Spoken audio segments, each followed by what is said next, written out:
عزیزوں ملاحظہ فرمائیے کہ مولوی طاہر قادری کیا کہتے ہیں تاکہ میں اس کا جواب دوں. تو حساب گستاخیاں ان کی شان میں کی جا رہی ہیں. یہ کلپ جو ہے وہ یہ کہہ رہے ہیں کہ اب شیعہ بڑے گستاخی کرتے ہیں ابو بکر عمر کے متعلق. اب آپ دیکھیں گے ہم یہ تقاریر آپ کی خدمت میں پیش کریں گے. ہم نے اگر کوئی بھی جملہ کہہ دیا یہاں پر، میرا چیلنج ہے مولوی طاہر قادری سے، سلفی علماء سے، ان کے جو کٹر علماء دیکھتے ہیں ان پروگرام کو یا بعد میں دیکھیں گے، ان سب سے ہماری خواہش ہے، ہماری التجا ہے اور چیلنج ہے کہ اگر ہم نے کوئی ایسا جملہ کہہ دیا ابو بکر کے متعلق، عمر کے متعلق، عثمان کے متعلق، عائشہ کے متعلق یا کسی بھی صحابی کے متعلق جو ان کی اپنی کتابوں سے وہ ثابت نہ ہو، تو پھر وہ کہہ سکتے ہیں کہ ہم نے گستاخی، کہہ سکتے ہیں گستاخی کے. لیکن اگر ان کی صحیح کتابوں سے ایک حقیقی بات ثابت ہے ابو بکر کے متعلق، عمر کے متعلق، تو پھر آپ کو حقیقت کو تسلیم کرنی چاہیے. آپ ہم سے توقع نہیں کر سکتے کہ ہم حقیقت کو نہ سمجھ لیں. ہم جو بات سچ ہے تاریخ اسلام کی، وہ حقیقت ہے، آپ کے اپنی کتب سے ثابت ہے، اس کو نہ سمجھیں اور کچھ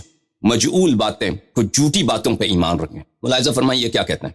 تو حساب گستاخیاں ان کی شان میں کی جا رہی ہیں اور لوگوں کے ذہن پر آگندہ ہیں. مجھے لوگ کہہ رہے تھے اور علماء کرام نے بطور خاص کہا کہ میں سیدنا مولا علی المرتضیٰ کی شان اقدس کے دفاع کی طرز پر یہ شیخین کریمین آقا علیہ الصلوۃ والسلام کے جلیل القدر خلفاء راشدین کے پہلے دو عظیم خلفاء بطور خاص اور جمیع خلفاء اربع اور صحابہ کرام بالعموم، مگر سیدنا صدیق اکبر اور سیدنا فاروق اعظم رضی اللہ تعالیٰ عنہما بالخصوص، کہ میں ان کی شان کے دفاع کا بھی فریضہ ادا کروں. تو معزز ناظرین، اس شخص کا کہنا یہ ہے کہ ابو بکر نستجیر باللہ صدیق اکبر ہیں اور عمر فاروق اعظم ہیں، اور یہ ان کا عقیدہ ہے. یہ سمجھتے ہیں کہ یہ کوئی تسلیم شدہ بات ہے. تو ہم اس بات کو ثابت کرتے ہیں کہ صدیق اکبر سید المسلمین امیر المؤمنین علیہ السلام ہیں، اور فاروق اعظم بھی امیر المؤمنین صلوات اللہ علیہ ہیں، اور ابو بکر صدیق اکبر نہیں ہے اور عمر فاروق نہ ہو ہی نہیں سکتا. اس مرحلے پہ پہنچے. اس مرحلے میں پہلا اس کا فقرہ ہم نے حل کر دیا مختصار کے ساتھ.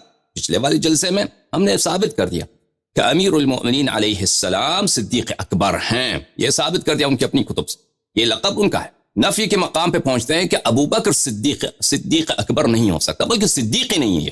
یہ شخص صدیق صادق نہیں ہے. صدیق تو چھوڑ، یہ صادق بھی نہیں ہے. صدیق تو صفت مشبہ ہے، استمرار پہ دلالت کرتا ہے. تو یہ شخص صادق بھی نہیں ہے. اس کی دلائل ہمارے پاس بے نہایت ہیں. دیکھیں عزیزوں، ہر بات ہم یہاں پہ چھیڑتے ہیں، اس کی دلائل ہمارے پاس بہت زیادہ ہوتی ہیں اور ان کی اپنی کتب سے ہوتی ہیں، اور ہم کوئی دلیل ایسا پیش نہیں کرنا چاہتے جس کو ہم ان کے اپنی کتب سے نہ دکھائیں. ہم میرے عزیزوں مجبور ہیں کہ ہم اختصار کے ساتھ پیش کریں بات. ایک تو مجبوری یہ ہے کہ کتاب دکھانا پڑتا ہے، کتاب نہ دکھائیں تو وہ کہتے ہیں جھوٹی مولوی جھوٹ کہہ رہا ہے، شیعہ رافضی جھوٹ بولتے ہیں. یہ جھوٹے لوگ، ان کو علم ہی نہیں ہے، ان کے پاس تحقیق ہی نہیں، یہ جھوٹ بولتے ہیں. اگر بات کو بہت پھیلائیں تو ایک ہی فقرے پہ 5-10 گھنٹے ہمارے پاس بات کرنے کا ہے، مجال ہے، اس سے بھی زیادہ بھی مجال ہے. تو عزیزوں یاد رکھیے کہ ہم یہ باتیں کہتے ہیں، ہم اختصار کے ساتھ بیان کر رہے ہیں، اس سے بہت زیادہ تفصیل بیان کیا جا سکتا ہے. تو اس مقام پہ پہنچے کہ ابو بکر صدیق تو چھوڑیے صادق ہو ہی نہیں سکتا، صادق نہیں، سچا آدمی نہیں ہے. اور اس کی دلیل کی شیعہ کتب سے، الحمدللہ ہمارے نزدیک شیعہ کتب حجت ہیں، جو یہ کتب نور الہی ہیں، ہدایت اہل بیت علیہ السلام کی جانب سے. لیکن ہم مخالفین کے کتب سے ثابت کریں گے. دلائل بے حساب ہیں اس بات پر، ایک دو نہیں ہے، دلائل بے حساب ہے. لیکن ہم 3 دلیل آپ کے سامنے پیش کریں گے. پہلی دلیل کیا ہے؟ پہلی دلیل شخص کا خود اپنا اعتراف. اس نے خود اعتراف کیا اپنے خلافت کے فوراً بعد کہ میں ایک ایسا شخص ہوں جو آپ صاحب سے بہتر نہیں ہوں، اور آپ لوگوں نے مجھے ایسی ذمہ داری سونپا ہے جس کو میں ادا نہیں کر سکتا، اور مشکل یہ ہے کہ میرا ایک شیطان ہے. ابو بکر کے اپنے جملے، وہ شیطان میں اس پہ حاوی ہو جاتا ہے، مسلط ہو جاتا ہے، اور جب وہ شیطان مجھ پہ مسلط ہو جائے تو مجھ سے دور رہا کرو، تاکہ میں اس شیطان کے اغوا میں آ جانے کی وجہ سے تمہارے بالوں کو اکھاڑ نہ دوں اور تمہارے چمڑوں کو میں چیر نہ دوں. تو عزیزو، ایک شخص جب اپنے جو زبان سے کہہ رہا ہے کہ شیطان اس پہ حاوی ہو جاتا ہے، اور جب شیطان اس پہ حاوی ہو جاتا ہے تو وہ بالکل اس کا کنٹرول ہی نہیں رہتا. دوسروں کو اسے دور رہنا چاہیے، کہیں اس کو مسلمانوں کو، مومنین کو وہ کہیں چیر مار نہ ڈالے، چیر پار نہ کر دے. تو یہ شخص یہ ایسا جو جملہ کہہ رہا ہے یا تو سچ کہہ رہا ہے یا جھوٹ کہہ رہا ہے. اگر سچ کہہ رہا ہے تو جو شخص پہ شیطان حاوی ہو جاتا ہے اور وہ اس سے ہر ایک حرکت صادر ہو سکتا ہے، یہاں تک کہ مؤمنین صحابہ کرام جو اتنے جماعت عمریہ کے نزدیک معزز لوگ ہیں ان کی بے عزتی کر سکتا ہے، تو اس شخص کے زبان پہ کیا اعتبار؟ وہ اس حالت میں جھوٹ بھی بول سکتا ہے، تو وہ صدیق نہیں ہو سکتا، سب سے بڑا سچا آدمی نہیں ہو سکتا اگر یہ سچ کہہ رہا ہے. لیکن اگر جھوٹ کہہ رہا ہے تو پھر، اگر جھوٹ کہہ رہا ہے کہ یہ ایسا شیطان اس پہ حاوی نہیں ہوتا، پھر بھی اس کا صدیق ہونا ناممکن ہے. اب کوئی کہیں گے، یہ لوگ کہیں گے کہ یہ جی وہ تواضع میں کہہ رہے تھے، خاکساری میں. خود انکساری میں وہ یہ جملہ کہہ رہے تھے. یہ بالکل جھوٹی بات ہے. اگر دیکھیں وَلَقَدْ كَانَ لَكُمْ فِي رَسُولِ اللَّهِ صلی اللہ علیہ وآلہ وسلم أُسْوَةٌ حَسَنَةٌ. رسول پاک صلی اللہ علیہ وآلہ وسلم ہمارے لیے اسوہ حسنہ ہیں. انبیاء اعظام علیہم الصلاۃ والسلام اسوہ حسنہ ہیں. یہ قرآن کریم میں انبیاء کی داستانیں ہیں, ان کی کہانیاں ہیں, ان کے فرمائشات منقول ہیں, احادیث میں ہیں. رسول پاک صلی اللہ علیہ وآلہ وسلم کی سیرہ ہے. سب سے متواضع شخصیت, ہر صفت میں رسول پاک صلی اللہ علیہ وآلہ وسلم, عزیزو دیکھو ہر صفت میں رسول پاک صلی اللہ علیہ وآلہ وسلم سب کائنات سے افضل ہیں. علم میں, تقوی میں, شجاعت میں, جود میں, سخا میں, فصاحت و بلاغت میں, اور اسی طرح تواضع اور خود انکساری میں رسول پاک صلی اللہ علیہ وسلم غلاموں کے ساتھ بیٹھ کے کھانا کھاتے تھے, زمین پہ بیٹھ کے کھانا کھاتے تھے. تو کیا رسول پاک صلی اللہ علیہ وسلم سے کبھی ایسا جملہ منقول ہے کہ تواضع میں وہ یہ کہتے ہیں کہ بھائی میں تو اتنا ہوں کہ شیطان نستجیر باللہ؟ اب سوال ہی پیدا نہیں ہوتا عزیزو. تو یہ خود انکساری کا یہ جو کہہ رہے ہیں یہ کس کی سنت ہے بھائی کہ آپ خود انکساری میں تواضع میں جھوٹ بولنی چاہیے سب کے سامنے کہ شیطان مجھ پہ حاوی ہو جاتا ہے اور میں آپ سب کو چیر پاڑ دوں گا. تو یہ میرے عزیزو اس سے زیادہ اس بات کو طول نہیں دیتے, لیکن توضیح واضح ہے آپ کے سامنے, زیادہ شرح کرنے کی ضرورت نہیں ہے کہ یہ جملہ جب ایک شخص خود کہہ رہا ہے کہ شیطان اس پہ حاوی ہو جاتا ہے, اس حالت میں اس سے کوئی بھی حرکت سرزد ہو سکتا ہے, تو اس شخص یہ صدیق نہیں ہو سکتا, کیونکہ اس حالت میں وہ جھوٹ بھی بول سکتا ہے, وہ کچھ بھی کر سکتا ہے. ملاحظہ فرمائیے میرے عزیزو کتاب ہے مصنف عبد الرزاق جزء 11, یہاں پہ ملاحظہ فرمائی صفحہ نمبر 336 میں حدیث نمبر 20702, یہاں پہ عبد الرزاق معمر سے روایت کرتے ہیں. پھر معمر کہتے ہیں کہ بعض اہل مدینہ نے مجھے لیے بھی حدیث کیا ہے. اب اس کی سند کا صحت بھی آپ کے لیے ثابت کر دیں گے کہ ابو بکر نے یہ خطبہ بیان کیا. اس خطبے میں اس نے یہ کہا, معاف کیجیے یہ حدیث ہے 20701, معمر نے روایت کیا ہے کسی شخص سے, اس شخص نے حسن بصری سے روایت کی ہے. اب سند آ جائے گا انشاءاللہ تبارک و تعالی آپ کی خدمت. آپ کہتے ہیں کہ یہ سند مجھول ہے, کوئی بات نہیں, دوسرا صحیح اسانید کے ساتھ بھی آپ کو دکھائیں. اس نے کہا کہ ان لی شیطان یعترین, آپ لوگ سمجھتے ہیں کہ میں رسول پاک صلی اللہ علیہ وسلم کے سنت پہ عمل کروں. فتظنونی انی اعمل فیکم سنت رسول اللہ صلی اللہ علیہ وسلم, آپ لوگ یہ سمجھتے ہیں, یہ امید رکھتے ہیں کہ میں خلیفہ ہوں, میں رسول پاک صلی اللہ علیہ وسلم کے سنت پہ عمل کروں گا, کبھی نہیں. اذن لا اقوم لہ, میں ابھی سے جان لو کہ میں اس کام سے عاجز ہوں, میں رسول پاک صلی اللہ علیہ وسلم کے سنت پر عمل نہیں کر سکتا. تو جانشین کیوں بنے ہو بھائی؟ خلیفہ کس کو بولتے ہیں؟ جانشین کو بولتے ہیں. ایک سرجن ہے کسی ہاسپٹل میں کام کر رہا ہے, وہ دنیا سے چلا جاتا ہے, استعفیٰ کر جاتا ہے, تو اس کی جگہ کس کو آنا چاہیے کہ اسی طرح سرجری کر سکے؟ کوئی میتھ کا پروفیسر ہے, وہ یونیورسٹی سے کیا کرتا ہے, استعفیٰ دے دیتا ہے, اس کی جگہ آپ چپراسی کو لے کے آئیں اور اسے کہنے کہ پڑھائیے بھائی میتھ پڑھائیے, وہ کہیں گے میں نہیں پڑھا سکتا, ٹھیک ہے میں اس طرح نہیں کر سکتا. تو خلیفہ کس کو بولتے ہیں؟ خلیفہ وہی اسی کو بولتے ہیں کہ جانشین میں اور جانے والے میں دونوں میں ایک ہی صفات ہوں, تاکہ وہ اس کی ڈیوٹی اچھی طرح سے انجام لا سکے. تو ابو بکر نے شروع سے کہا میں تو نہیں کر سکتا. ان رسول اللہ صلی اللہ علیہ وآلہ کان یعصم بالوحی وکان معہ ملک, رسول پاک صلی اللہ علیہ وسلم پہ تو وحی آتی تھی اور اس کے ساتھ ملک بھی تھا, اور میری تو یہ حالت ہے. وَإِنَّ لِي شَيْطَانًا يَعْتَرِينِ, اور میرا ایک شیطان ہے یعترینی, جو مجھ پہ بالکل حاوی ہو جاتا ہے, مجھے پاگل بنا دیتا ہے. اعتراء جو ہے میرے عزیزو, اعتراء کسی شخص پہ مسلط ہونا, کسی شخص پہ چھا جانا, اور اس طرح چاہ جانا کہ وہ بالکل پاگل ہو جائے, بالکل اپنا ہوش حواس کھو جائے. گناہگار جو لوگ ہوتے ہیں نا, وہ شہوت کے تابع ہوتے ہیں, غضب کے تابع ہوتے ہیں, شیاطین ان پہ چھا جاتے ہیں. تو وہ حقیقت یہی ہے کہ گناہگار افراد میں کہ وہ شیطان کا, لیکن اگر خدا سے نہ ڈرے, وہ رسول پاک صلی اللہ علیہ وسلم سے, اللہ تعالیٰ سے استعاذہ نہ کرے, توسل نہ کرے, تو یہ حالت ہوتی ہے کہ شیطان شہوت جب انسان پہ غلبہ کر جاتا ہے تو شیطان کے غلبے کی حالت میں سب کچھ کر جاتا ہے گناہگار جو لوگ ہوتے ہیں. لیکن جو اہل تقوی ہوتے ہیں, جو اہل تہجد ہوتے ہیں, جو اللہ تعالیٰ سے ڈرتے ہیں, شیطان کا ان پہ کوئی تسلط نہیں ہوتا. شیطان یعترینی, شیطان آ کے مجھ پہ مسلط ہوتا ہے. فَإِذَا غَضِبْتُ فَاجْتَنِبُونِی, جب میں مجھے غصہ آ جائے تو تم مجھ سے دور رہا کرو. لا اؤثر فی اشعارکم ولا ابشارکم, لا اوثر فی اشعارکم و ابشارکم, تاکہ میں تمہارے جو بال ہیں اور تمہارے جو چمڑے ہیں, انسان کا جو چمڑا ہوتا ہے, جلد ہوتا ہے, تو تاکہ میں آپ پہ اس میں حملہ آور ہو کے آپ کو چیر پاڑ نہ دوں. بھلے الا فراؤنی, تم لوگ میری مراعات کرو, یعنی میری اچھی طرح سے دیکھ بھال کرو. یہ خود خلیفہ بنا ہے, یہ لیڈر ہے, اس کو دیکھ بھال کرنا چاہیے قوم کی.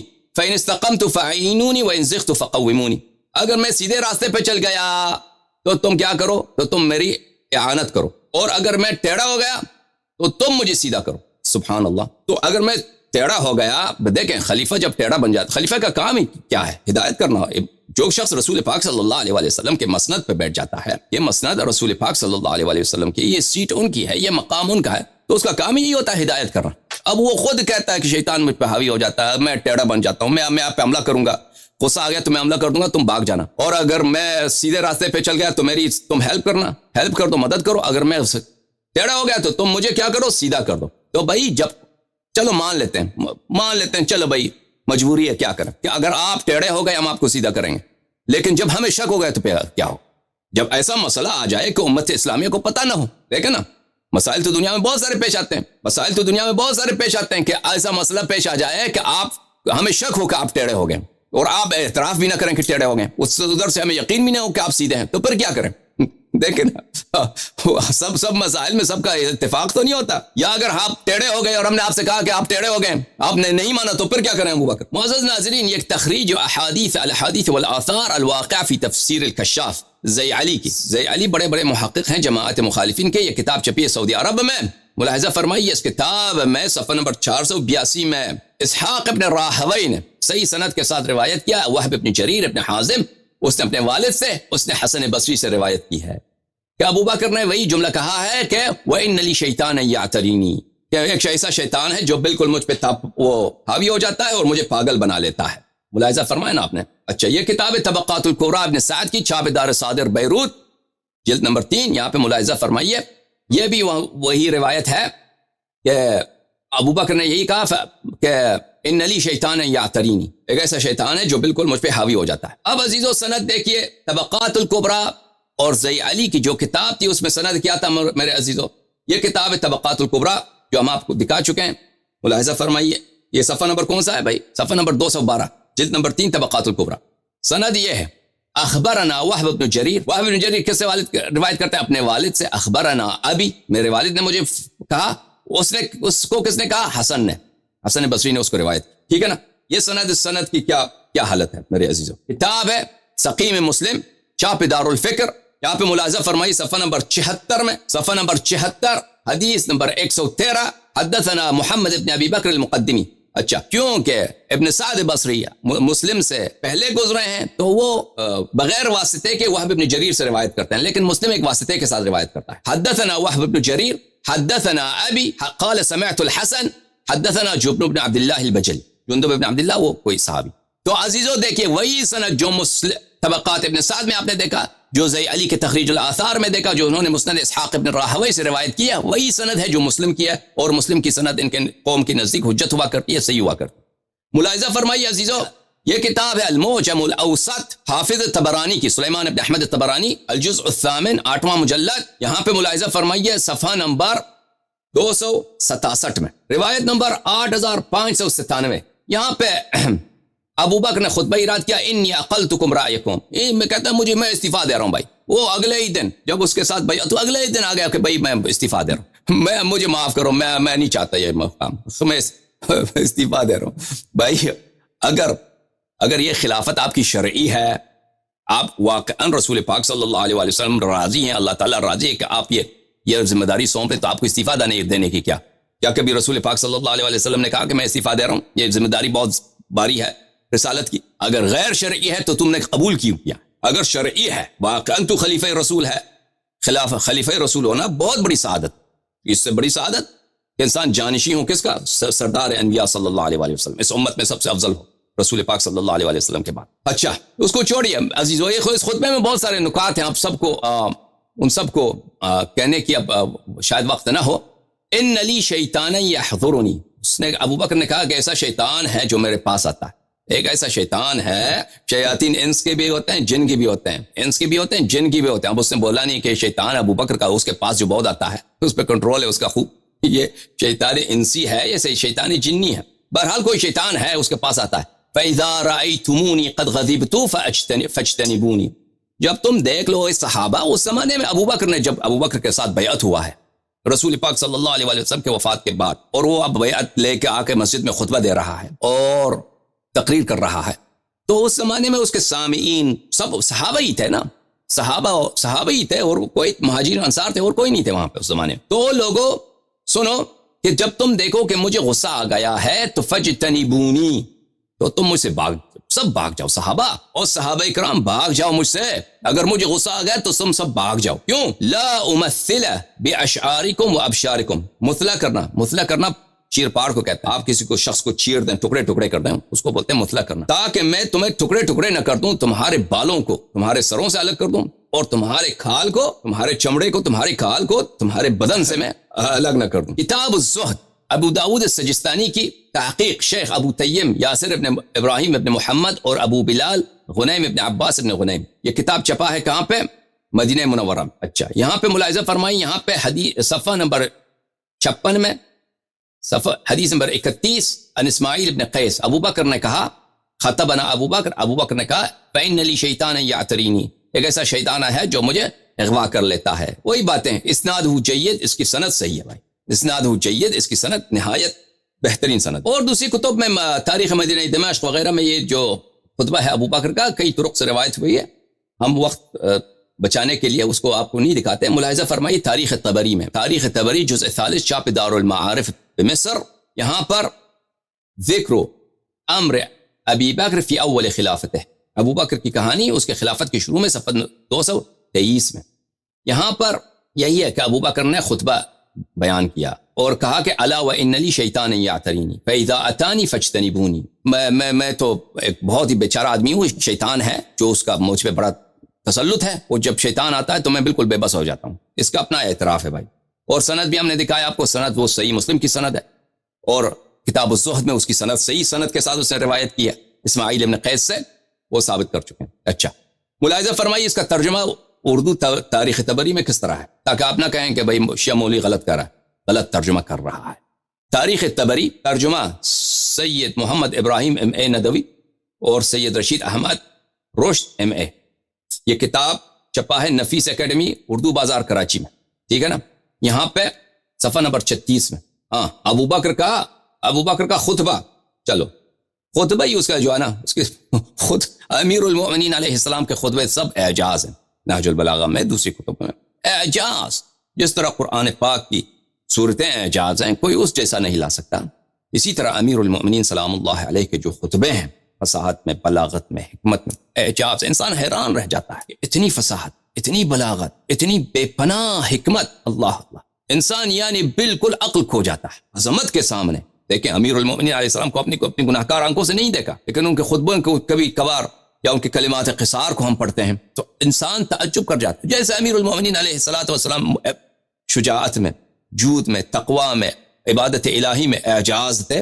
رسول پاک صلی اللہ علیہ وسلم کے آیت کبریٰ, اللہ تعالیٰ کے آیت کبریٰ, اسی طرح خطبوں میں المرء مخبوء تحت لسانه. خود امیر المؤمنین علیہ السلام کا جملہ ہے کہ انسان جو ہے اپنے زبان کے نیچے چھپا ہوا ہوتا ہے. زبان آپ بولتے ہیں تو فوراً بیان کرتے ہیں کہ آپ کا عقیدہ کیا ہے, آپ کی علم کتنی ہے, آپ کی فصاحت و بلاغت کیا ہے, آپ کس علاقے سے تعلق رکھتے ہیں, آپ کی سوچ کیا ہے, آپ کی زندگی میں ہدف کیا ہے. بات کرنے سے سب پتہ چل جاتا ہے. تو ابو بکر کی بھی خطبہ جو ہے نا وہ خطبہ ہے, اس کی بے عزتی ہے پوری تاریخ کے لیے. اور امیر المؤمنین علیہ السلام کے خطب ہیں نہج البلاغہ میں, سبحان اللہ. ملاحظہ فرمائیے عزیزو, ابو بکر نے کہا, یہ ترجمہ ہے اردو تاریخ طبری, میرا شیطان مجھے اغوا کرتا ہے. اللہ اللہ, دیکھو یہ ہے نا ابو بکر کا خطبہ, عربی بھی دکھا چکے ہیں آپ کو, اب اردو دکھا رہے ہیں. میرا شیطان, اس کا شیطان ہے بھائی ابو بکر صاحب کا. ابو بکر کیا ہے, عائشہ کہتے ہیں یہ ہماری ماں ہے, ہمارے جو اہل قبلہ بھائی ہیں وہ عائشہ کو کہتے ہیں, مائی عائشہ. تو ان کا نانا بنا نا, ان کے نانا جان کی کہانی سنا رہے ہیں. ان کا نانا ابو بکر کہہ رہا ہے کہ میرا ایک شیطان مجھے اغوا کرتا ہے. نانا, ان کے نانے کو شیطان نے بڑے اس کے ساتھ ظلم کیا, اس کو اغوا کیا بار بار. ایسی صورت میں اگر میں اس کے اغوا میں آ جاؤں تم مجھ سے علیحدہ ہو جانا.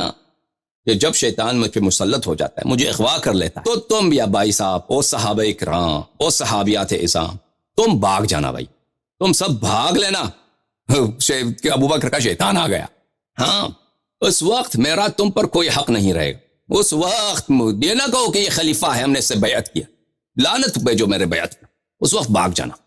پتہ چلا عزیزوں, تو ٹھیک ہے نا. اب پتہ چلا کہ یہ شخص جو اپنی زبان سے کہہ رہا ہے کہ میں شیطان جب مجھ پہ مسلط ہو جاتا ہے تو بات میں جھوٹ بولوں یا کفر بکوں ہو تو اور بات ہے. صحابیوں کو میں ماروں گا. دیکھیں یہ لوگ کہتے ہیں کہ صحابہ کو گالی دینا فسق ہے. اغلب جماعت عمریہ کا یہ قول ہے کہ صحابہ کو آپ گستاخی کریں، بے احترامی کریں، یہ فسق. بعض اس میں کہتے ہیں کہ یہ کفر ہے. وہ بہت سارے ان کے جو کٹر ہیں وہ کہتے ہیں صحابہ کو برا بلا کہیں تو کفر ہے. تو خود ابو بکر کہہ رہا ہے بھائی اپنی زبان سے صحیح سند میں کہ مجھے جب غصہ آ جائے تو میں صحابہ کو مار دوں گا، اس کے کھال اتار دوں گا، اس کا بال کھینچوں گا، بال سر سے الگ کر دوں گا. تو جب اس شخص سے اتنا بڑا فسق صادر ہو سکتا ہے غصے کی حالت میں، شیطان جب اس پہ مسلط ہوتا ہے تو اس سے جھوٹ بولنا، غلط بات کہنا، فدق کے متعلق رہتی یا کوئی بھی کسی بھی مسئلے پہ کوئی جھوٹی بات کہہ دینا، اس کے لیے کیا اس پہ کوئی اعتبار ہے کسی کا؟ کوئی اعتبار نہیں. تو عزیزو ثابت ہوا کہ یہ شخص پہلا دلیل اس کی اپنی زبان سے کہ ابو بکر سچا ہو ہی نہیں سکتا، اس کو صدیق کہنا، اس کو صادق کہنا یہ خود بہت بڑی غلطی ہے. اچھا پہلا دلیل ختم. ہم نے کہا کہ ہم ابو بکر کے صدیق نہ ہونے بلکہ اس کے صادق نہ ہونے 3 دلیل پیش کریں گے مخالفین کے اپنے کتب سے. پہلے دلیل آپ کے